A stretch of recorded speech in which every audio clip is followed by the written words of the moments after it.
নমস্কাৰ বন্ধু বান্ধৱীসকল, আজি মই বইল চিকেনৰ ৰেচিপি লৈ আহিছোঁ। তাৰ কাৰণে প্ৰথমতে কেৰাহীখন গৰম কৰি মাংসখিনি এনেদৰে অকণমান 10 মিনিটমান সময় প্ৰায় ভাজি লৈছোঁ।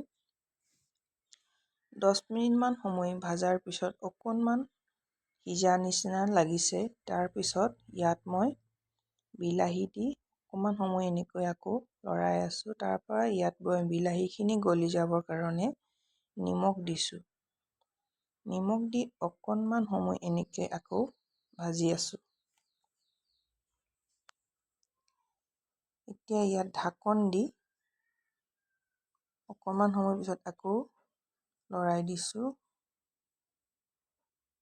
এতিয়া মই মছলাখিনি ৰেডি কৰি লৈছোঁ। তাৰ কাৰণে আদা, নহৰু আৰু ধনিয়াৰ এই গুড়ি ঠাৰিখিনি আৰু গোটা জালুক আৰু এটুকুৰা ভোট জলকীয়া দি এনেকৈ খুন্দি তাৰ কাৰণে মছলাখিনি ৰেডি কৰি লৈছোঁ। ইয়াত মই কোনো পেকেট মছলা মই ব্যৱহাৰ নকৰোঁ আজি।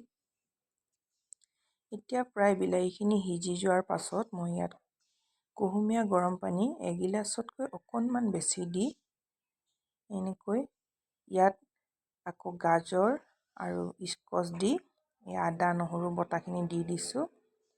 এনেকৈ প্ৰায় 20 মিনিটমান এতিয়া কম জুইত সিজিব দিম। আৰু মই ইয়াত চাউলৰ গুড়া ব্যৱহাৰ কৰিছিলোঁ, সেইখিনি ৰেকৰ্ড কৰিব পাহৰি গ'লোঁ। এতিয়া মই ইয়াত আকৌ শুকান খৰিচা দিছোঁ।